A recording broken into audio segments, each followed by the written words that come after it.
life in Paraguay is not perfect. This place has its flaws. I know I speak super highly of this place because I truly do love it, but I want to make sure that you guys who are watching know what to expect here and you're truly prepared for all of the amazing stuff and all of the bad stuff that you need to be careful of and that you need to take into account before coming here. So here are, in this video, 3 things that I do not like about life in Paraguay. My name is Esteban. I am a US expat who has been in Paraguay for almost 8 months now, and I have no plans of leaving. Follow my content here on this channel, like the video, subscribe to the channel if you want to learn about why it is I made that decision and why I don't have any plans of leaving. And a lot more amazing Paraguay content and just general expat content is going to be coming here in 2026, so stay tuned. It's all going to be good stuff. Now, disclaimer, I slightly clickbaited you into clicking this video. I put in the title 3 things I do not like about life in Paraguay. The truth is, I kid you not, I thought to myself, okay, I'm going to record this video. I came here to record, and I thought to myself, okay, I had kind of an idea as to what my first 2 things I don't like will be, and I was thinking of the third one, and I'd like walked around and just did laps for half an hour trying to think of the third one, and I just couldn't come up with it. Now, I know that sounds kind of facetious, right? It's like I started the video saying it's not perfect, but I'm being genuinely serious that I couldn't come up with a third reason that's significant enough or important enough to include in this video, at least as of now. I'm sure I'll make a future video on this topic, and I might have 10 different things to include. But what I do want to do is give you my first 2, and then for my third, instead of having like a concrete reason, I'm going to give you a couple of honorable mentions, tell you about why they're things I don't like, but also tell you why they're honorable mentions and why they're really not that big of a deal, at least for someone like myself. So essentially they like almost made the cut, but they didn't make the cut. But I'm going to include those as like our placeholder for the third one. So, reason number 1. In Paraguayan culture, it's very common to be indirect and unconfrontational. Now, this has its benefits, right? Generally, as I've mentioned ad nauseum already, Paraguayans are incredible, amazing people. I love them to death. Part of the reason why they're so incredible and amazing is because they're very nice, they're very hospitable, and they're very respectful. And they're just good vibes, man. They're just friendly, cool, chill people. But with that, with being nice and respectful, they don't like confrontation, and they'd rather just tell you things the way they think you want to hear them, as opposed to telling you things that the way that they actually are. So in a lot of cases, if they have bad news to deliver to you, they're not really going to deliver it. Or maybe they'll kind of sugarcoat it and put it in a way that gets them by without addressing the truth for the way it really is. This can be on an important level, right? Like say you're buying a property and you're dealing with the agent, or you're buying a car, or you know you lost your luggage at the airport, which recently happened to my dad actually when he came here. You know, it can be something important like that, where you know maybe let's just say for example you're buying a property and there's something about the house that they know that the agent knows you're not going to like. They might just kind of not mention it. Or let's just say you ordered a car and it's being imported. This one I've heard specifically from someone, and you know they tell you it's going to be 2 weeks, and then you call them in 2 weeks and the person knows it's going to be 4 more weeks, but they say, oh, it'll come anytime now, don't worry, I'll let you know. Instead of just saying it the way it is. Instead of saying, hey, sir, it's going to take 4 more weeks, I apologize. They say, oh, it'll come, I'll let you know. Or it can be something that's super inconsequential, right? Not that important. For example, you invite someone to hang out and they can't come. This is super common all of Latin America, by the way. This is not just Paraguay, but it is very prevalent here. Instead of saying, sorry, man, I can't make it, it'll say, yeah, I'll let you know. Come on, man. Will you really let me know, or do you just not want to tell me no? Just tell me no. This also falls into, I'm just going to blanket this with hora paraguaya, right? Paraguayan time, which also is not exclusive to Paraguay, but it is very common here, where people will just kind of arrive late. You know, you tell them to meet at 6, they'll show up at 7:15 like nothing happened.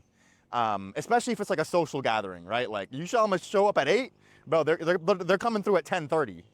And if it's like a meeting, like say you're meeting with someone at a coffee shop, like, you know, meeting an agent, for example, a listing agent, or, you know, a lawyer or something like that, you know, you tell them to meet at 6, they'll be there at 6:45, they'll be there at 6:30. And a lot of times, like, they just don't sweat it, right? They won't even tell you that they're being late. Like, they'll just show up late because they'd rather just do that as opposed to giving you the bad news of, hey, I'm going to be late.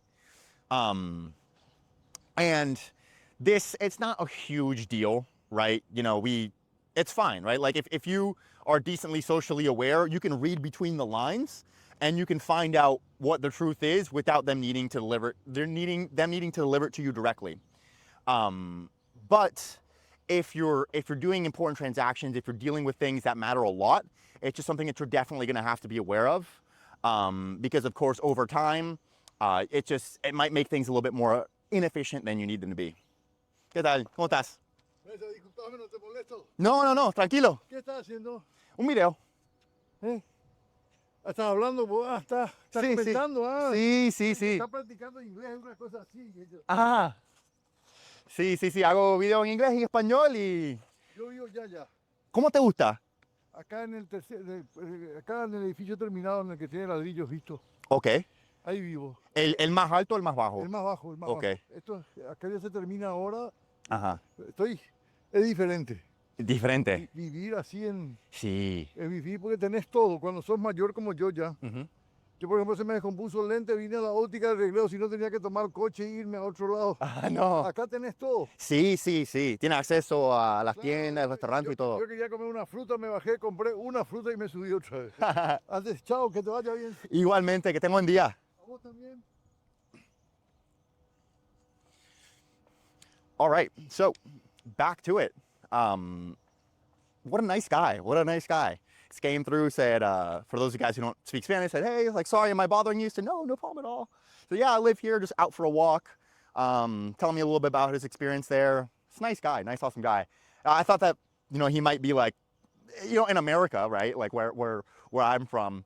It's like if you see an older gentleman approach you while recording, you think like, uh-oh, he might give me some problems.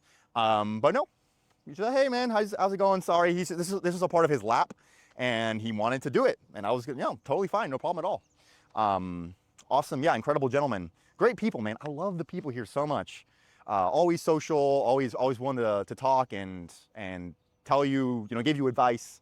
Yeah, great little interaction right there. Hope that guy enjoys the rest of his walk. So, I'll see how much of that I clip in and cut out, but yeah, cool little blooper, right? We continue. So, yeah, it's just, as Westerners, we're used to things being more black and white, right? This is how it is not. If you want it this way, it's like this. If you want it the other way, it's like that. I can help you if you want this, but I cannot help you if you want that.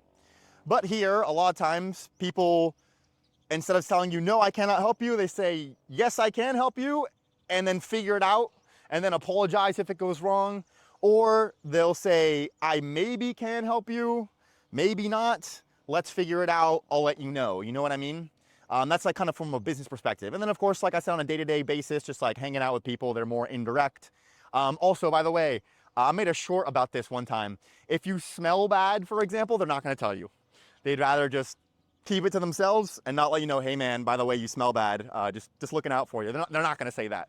Or if you've got something in your teeth, or, you know, it's like, or if you say you say something that maybe you shouldn't have said, or you just made a bad first impression, unless somebody's really tight with you, they're not going to correct you.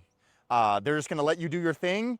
But then by you doing your thing, you might suffer some consequences along the way, right? If you make a bad impression, or if you smell bad, you know, there's a price to pay for that, right? But they're indirect, or they're less confrontational in that sense that they don't want to bother you by telling you, hey man, correct this. But me, I'm someone who really appreciates that. You know, I like people who are honest, even if it's not necessarily what I want to hear. As long as I know you're doing it in good faith, I really appreciate that. But yeah. That is my first reason. Not a huge deal. Again, you know, you can get by just fine. But if you're going to be doing business here, definitely keep that in mind. And then just understand, for friends, dating, stuff like that might be a little bit of navigating you're going to have to do to get to the real truth sometimes. So, second reason. Paraguay, now this is going to be more specific to Asunción, which is, I'm going to imagine, is going to be most of you guys' first starting point. Asunción is walkable. Yes, walkable. You don't need to have a car in order to live here, especially if you work online and you don't commute to work, you work from home. It's walkable-ish, but it's still quite car dependent. Meaning, if you live in a nice area, like a centralized area like a Villamora, a Las Lomas, Recoleta, Las Mercedes, one of those areas where you have like coffee shops and supermarkets and gyms kind of close to you, you can walk to some of those things. You're still going to be Ubering on a quite frequent basis. Like I Uber at least once a day for sure. If not, I probably average 2 to 4 trips a day. Because, there's some days I take like 6 trips if I'm having to go around and do chores and stuff like that. So it's a middle ground where it's still a breath of fresh air if you're from the States, but it's not Europe. It's not Buenos Aires. It's not Santiago. It's not, even Medellin, I would say it's a bit more walkable. So if you're here for a short bit, you can get by without a car. But eventually, as you start to really establish yourself here, you are going to want to get a car. And I personally don't love that. I would rather live in a place where not having a car is the final destination. Meaning it's like, no matter what, I really don't need one. But that takes a lot of urban planning. That takes, that's a seed that needs to be planted that needed to have been planted back in the 1800s, right? By developing the city differently, and then of course now having more public transit, which there's definitely a lack of. There's a bus system, but there's no monorail or subway. Bus system's decent, by the way. The buses themselves are kind of low quality. They're kind of famous for not being that great, but the system is quite good, all things considered. So from an urban planning perspective, this is not cream of the crop at all. And then especially, let's say, you set up here in Asunción, as you want to start expanding yourself, right, going out of Asunción, right, going to the Cerros out east, going to San Bernardino, going to Areguá, Luque, San Lorenzo, Encarnación, obviously, right, if you start going really, really far, then you're definitely going to want to have a car. So yeah, keep that in mind. It's not a place where you can fully escape car life. And then when it comes to your day-to-day kind of transit situation, sometimes calling Ubers can be a pain because the traffic can get pretty bad, especially around rush hour, like between 3 p.m. and 8 p.m. If you, say, for example, you want to go from downtown, from El Centro to Shopping del Sol, that route on Mariscal Lopez or Avenida España or even Artigas is going to be congested. And that Uber that should take you 18 minutes without traffic can take you 37 minutes with traffic. If you live in Luque, for example, and you want to get into Asunción with traffic, that can take you an hour. And a lot of times the Uber app or the Bolt app does not estimate the ETA correctly. It might say you're going to arrive at 6:15 and you might not arrive until 6:40. So you have to keep that in mind when you're getting around, especially during rush hour. The traffic can get pretty bad. And I think it's only going to get worse as more people start to move into Asunción. I heard an interesting fact the other day from an Uber driver. He said that as of today, like this is a recent development, it didn't used to be this way, but nowadays, during prime time, like during the middle of the work day during the week, like say at 2 p.m. on a Tuesday, there are more cars than people in the city limits of Asunción. Meaning, so many people commute into Asunción that the population of cars outnumbers the population of humans during prime time. Think about that.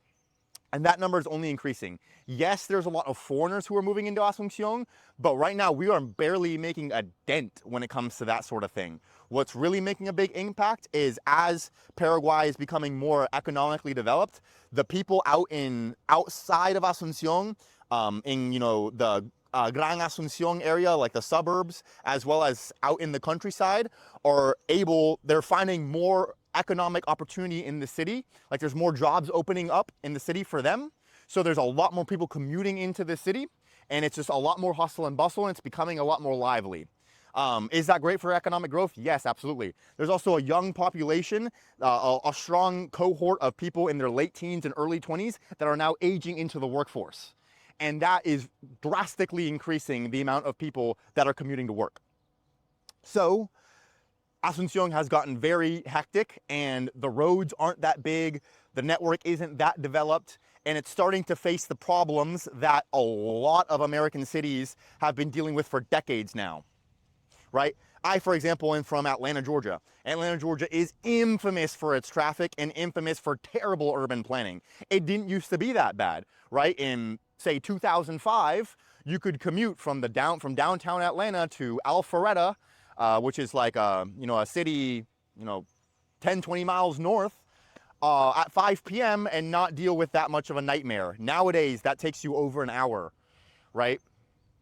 Because the city grows, more and more people move in, more and more people start to find jobs, more houses, more apartments, people, activity, and the road network isn't strong enough to support that growth. So, but then the solution they go to is let's build more roads, let's widen the highways, and it's a never-ending pursuit. Then there's more growth, then more people decide to drive, then the traffic becomes worse, and it spirals into chaos, and it's unsolvable without good urban planning and good public transit. So what I'm starting to see now is Asunción is going to go down that route unless they make drastic changes to the urban planning of the city, which is not going to happen for many, many years, if not decades. So yeah, I wouldn't be surprised if like by 2035, let's say, it becomes like really bad to the point where it's like if it's 5 p.m., you like don't want to leave the house. I hope it doesn't get that bad, but it is kind of heading in that direction. And then we're also seeing that a lot of the new sort of luxury developments are very car-centric, very similar to what happens in the United States, where they build these nice gated community type of neighborhoods outside of the city that you can only access by car. For example, right here we have the Héroes del Chaco bridge, where you can cross, and then there's some nice because the bridge is brand new. So the land across it is being developed very recently, and they're putting these nice suburban developments, like these nice neighborhoods that are like, they're luxurious, they're beautiful, they're well built, that, people with money, they go and they live there. But it's just putting a Band-Aid over the problem, right? It's like, okay, I'm gonna escape the city but to go live over there, but you can only get there via car. And then if that person wants to commute into the city, the traffic only gets worse and worse and worse, right? So yeah, basically, to sum it up, it's urban planning, it's walkable. The urban planning is not that great. It's walkable, but it's not super walkable. And yes, having a car is something that you are eventually gonna wanna have if you want to spend significant time here.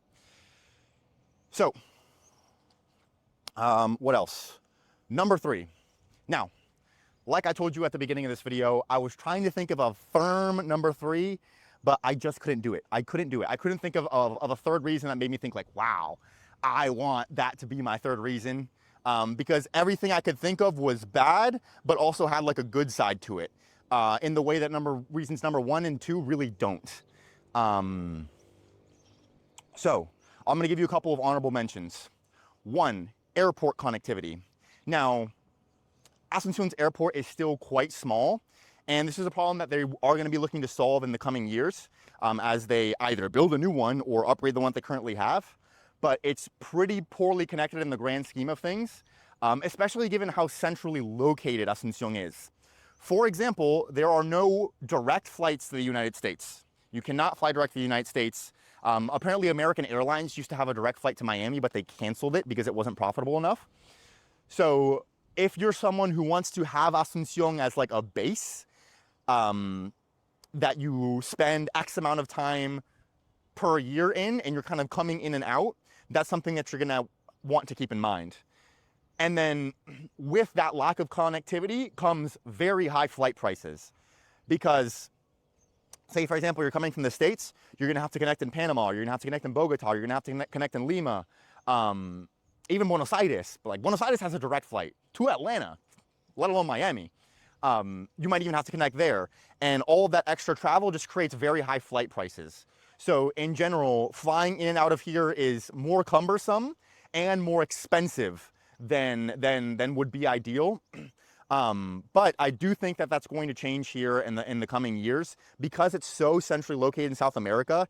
It can become like a pretty significant travel hub for the continent.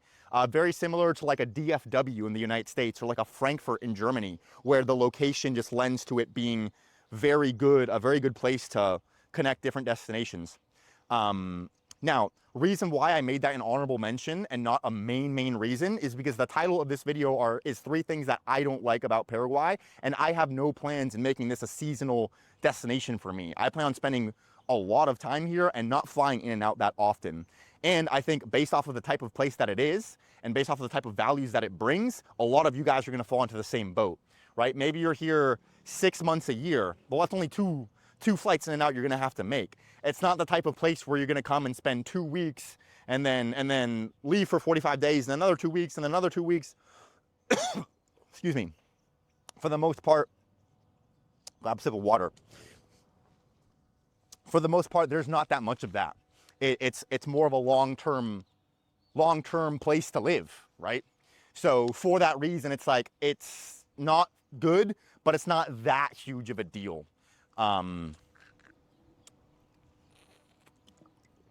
So that was a reason. Another thing.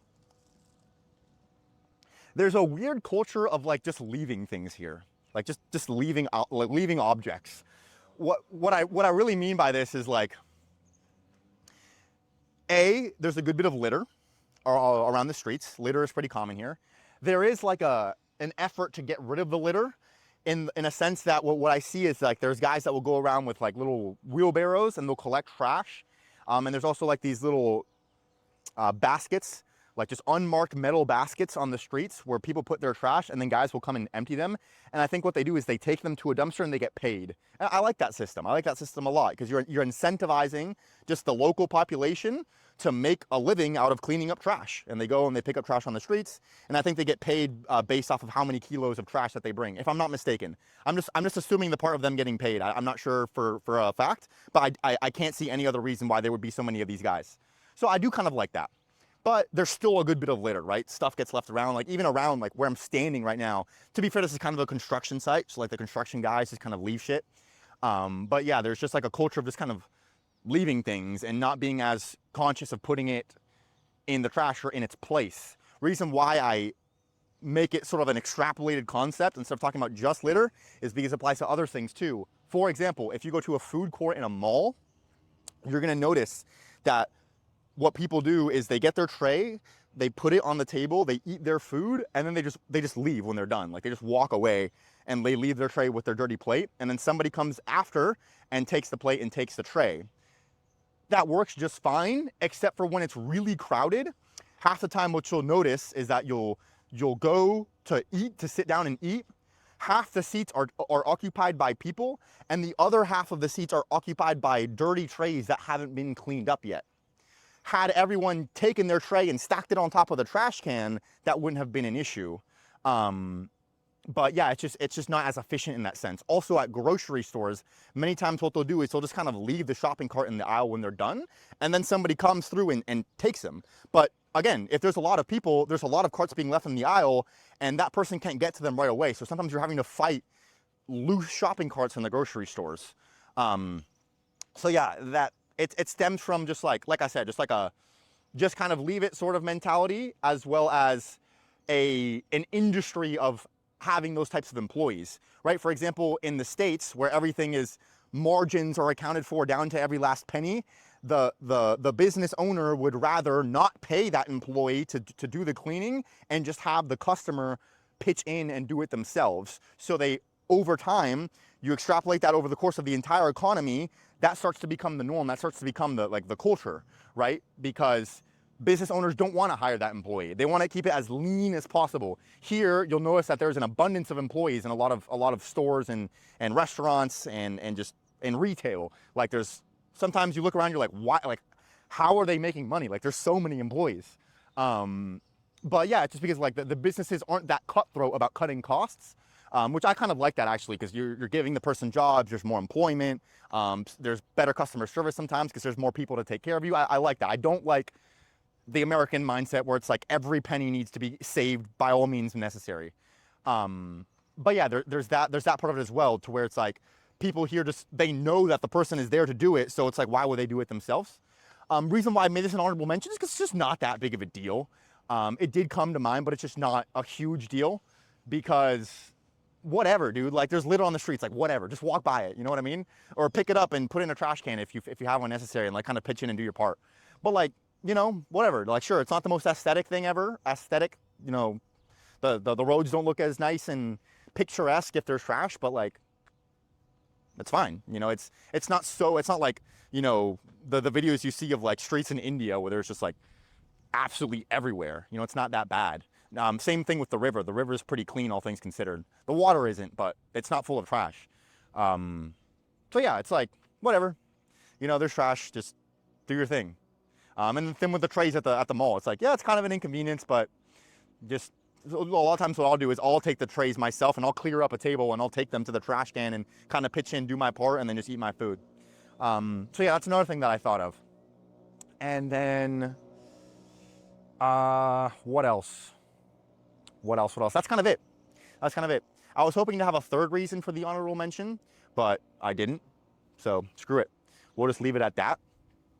So yeah, those are my kind of 4, 2.5, 3, if you sum up the last 2 reasons, are things that I don't like about life in Paraguay. Just things that you kind of need to take into account and look out for before you come here. I'm probably going to make more videos on this topic, more videos that are more sort of structured and written out and more along the lines of like warning you, like things you need to be careful of, and then go more in specific into ways that you as a foreigner can make mistakes here. These were just like inconveniences sort of things. So thank you for staying tuned all the way to the end. If you did, I know this video might be a long one. Yeah, if you have any other ideas, any of you guys who are watching who have any like specific ideas about things that you want to learn about Paraguay or about expat life in general, please leave it in the comments. Just let me know, like, hey, what about this? How does this work? What should we do about this? Let me know, and I'd be happy to make a video on it. Follow me on Instagram at EstebanExpat. If you want to communicate with me directly, that's the best place to do it. Shoot me a DM there, and stay tuned. Again, Paraguay is not a perfect place, but I hope the fact that I could barely even come up with the ideas to make this video makes you feel a little bit better about it. So keep those things in mind, and I will see you here soon.